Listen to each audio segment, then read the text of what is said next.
نور دربي بالقرآن واشرح صدري بالإيمان واغفر ذنبي يا رحمن واستر عيبي يا منان. الحمد للہ والصلاة والسلام علی رسول اللہ وعلی آلہ وصحبہ ومن والاه. اللہ تعالیٰ فرماتا ہے اعوذ باللہ من الشیطان الرجیم بسم اللہ الرحمن الرحیم فَإِنْ آمَنُوا بِمِثْلِ مَا آمَنْتُمْ بِهِ فَقَدِ اهْتَدَوْا وَإِنْ تَوَلَّوْا فَإِنَّمَا هُمْ فِي شِقَاقٍ فَسَيَكْفِيكَهُمُ اللَّهُ وَهُوَ السَّمِيعُ الْعَلِيمُ. سورہ البقرہ آیت نمبر 137 کی یہ آیت ہے.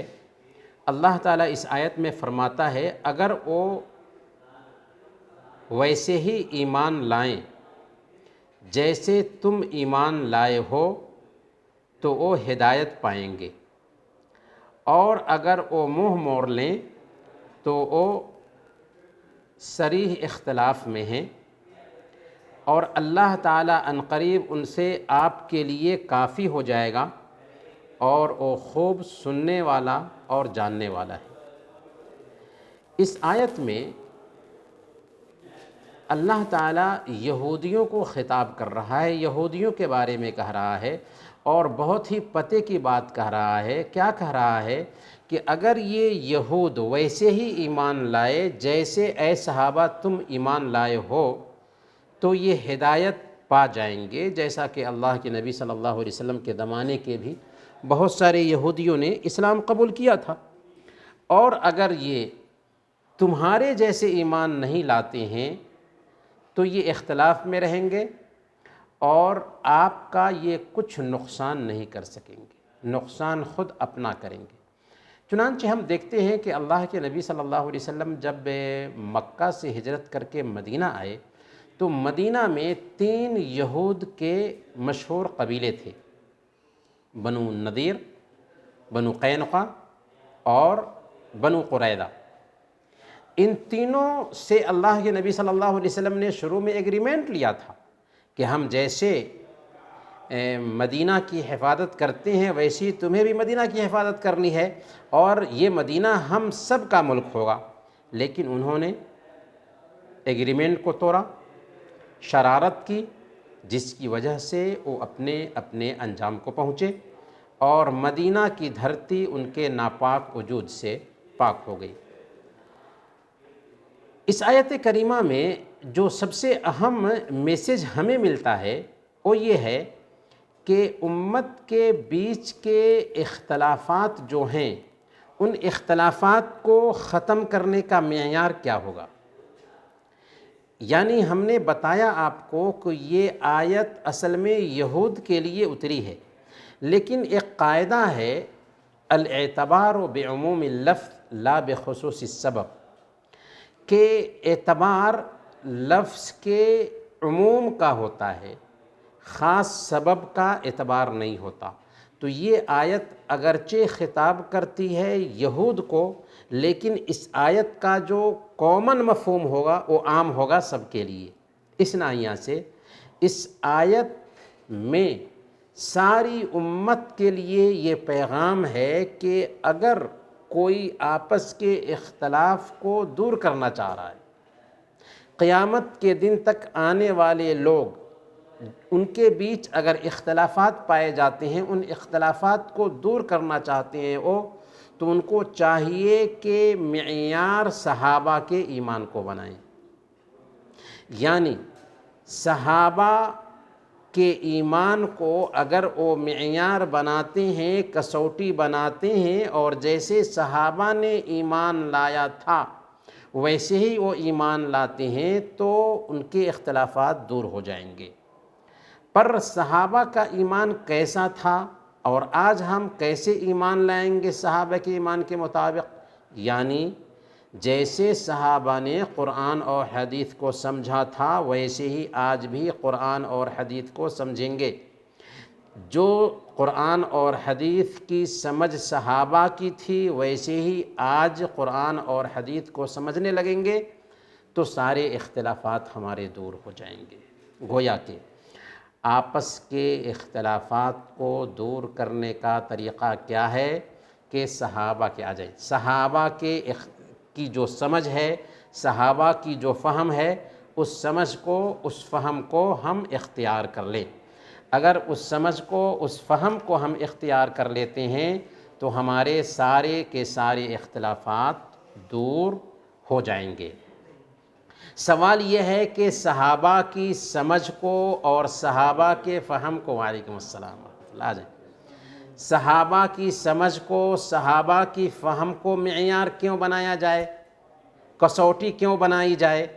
تو اس کا جواب یہ ہے کہ صحابہ نے اللہ کے نبی صلی اللہ علیہ وسلم کی صحبت اختیار کی تھی، صحابہ کے بیچ ہی قرآن اور حدیث اترا تھا، تو قرآن اور حدیث کو ہم سے زیادہ وہ سمجھنے والے تھے، اور پھر اللہ کے نبی صلی اللہ علیہ وسلم سے ڈائریکٹ انہوں نے قرآن اور حدیث کو سمجھا تھا، اور ان کی زبان بھی عربی تھی، اس لیے ان کی سمجھ سب سے بہتر سمجھ ہوگی۔ اس لیے اللہ نے کہا کہ اگر ان کی فہم کو اختیار کر لو، ان کی سمجھ کو اختیار کر لو، تو تمہارے آپس کے سارے اختلافات دور ہو جائیں گے۔ اس لیے آج اگر ہمارے بیچ جو اختلافات پائے جاتے ہیں تو ان کا علاج کرنا چاہتے ہیں تو ہمیں صحابہ کی سمجھ کو معیار بنانا ہوگا، اور صحابہ کی جو سمجھ ہے قرآن اور حدیث کی، یہ سمجھ آج محفوظ ہے اوتھینٹک طریقے سے۔ آج ہمارے بیچ جو گروپ بندی ہے اس کی بنیادی وجہ یہ ہے کہ صحابہ کی سمجھ کو معیار نہیں بنایا گیا ہے۔ یہاں پہ اللہ تعالیٰ نے بیان فرمایا فَسَيَكْفِيكَهُمُ اللَّهُ وَهُوَ السَّمِيعُ الْعَلِيمُ، اگر یہ منہ موڑیں گے تو اللہ آپ کے لیے کافی ہو جائے گا اور وہ خوب سننے اور جاننے والا ہے۔ اس آیت کریمہ کا تاریخی پس منظر یہ ہے کہ حضرت عثمان رضی اللہ تعالیٰ عنہ کی شہادت کے وقت بلوائیوں نے ان کا گھر گھیر رکھا تھا، تو حضرت عثمان رضی اللہ تعالیٰ عنہ اس وقت جب کہ ان کے اوپر حملہ کیا گیا تو گود میں قرآن لیے ہوئے تھے، قرآن کی تلاوت کر رہے تھے۔ جب اس آیت تک پہنچے فَسَيَكْفِيكَهُمُ اللَّهُ وَهُوَ السَّمِيعُ الْعَلِيمُ، تو اسی وقت حملہ ہوا تھا، خون کے چھینٹے پڑے، اور اس آیت پر باضابطہ وہ چھینٹے بھی گرے تھے، اور آج الحمدللہ وہ مصحف بھی موجود ہے جس مصحف میں یہ چھینٹے گرے تھے، ترکی میں یہ مصحف موجود ہے۔ آگے کی جو آیت ہے، آیت نمبر 138، اس میں اللہ فرماتا ہے صبغۃ اللہ ومن احسن من اللہ صبغہ ونحن لہ عابدون، اللہ کا رنگ اختیار کرو۔ کس کا رنگ اختیار کرو؟ اللہ کا رنگ اختیار کرو، اور اللہ کے رنگ سے کس کا رنگ بہتر ہو سکتا ہے؟ ہم تو صرف اسی کی عبادت کرتے ہیں، یعنی سب سے اچھا رنگ اگر کوئی ہو سکتا ہے تو وہ کون سا رنگ ہے؟ اللہ کا رنگ ہے۔ ہر زمانے میں لوگوں نے رنگ کو بہت اہمیت دی ہے، اپنی پہچان کو بہت اہمیت دی ہے۔ یہودیوں نے اپنی پہچان یہ بنائی تھی کہ اسے غیر یہودی قبول نہیں کر سکتا، عیسائیوں نے اپنی پہچان یہ بنائی تھی کہ اگر کوئی آدمی عیسائیت قبول کرتا تو اسے بپتسمہ دیا جاتا تھا، اور ہندوؤں کے ہاں بھی ماتھے پر تلک ایک پہچان ہے، رنگ بھی ان کی ایک پہچان ہے، زعفرانی کلر وہ استعمال کرتے ہیں، بہت اپنے مذہبی لوگوں کے لیے اس کو بہتر سمجھتے ہیں۔ ویسے ہی ہر مذہب میں رنگ کی بڑی اہمیت رہی ہے۔ اللہ تعالیٰ نے فرمایا کہ ان جو رسمی رنگ ہیں، ان رنگوں کی اسلام میں کوئی اہمیت نہیں۔ رنگ اسلام میں کیا ہے؟ توحید ہے، اللہ کی بندگی کا رنگ ہے۔ جب ایک انسان اللہ کی توحید کا اقرار کر لیتا ہے اور اللہ کی عبادت کرنے لگ جاتا ہے، تو یہ رنگ جب اس کے کردار پر چڑھ جاتا ہے تو اس کی پوری زندگی بدل جاتی ہے۔ اب وہ کسی کا ڈر اور کسی چیز کا لالچ اپنے اندر نہیں رکھتا۔ مقصود یہ ہے کہ اللہ کی عبادت اور توحید کا رنگ دنیا کے ہر رنگ اور نشان سے بہتر اور خوبصورت رنگ ہے۔ اس لیے تمہیں چاہیے کہ اس توحید کے رنگ کو اختیار کرو، اللہ کی عبادت اور توحید کے رنگ کو اختیار کرو۔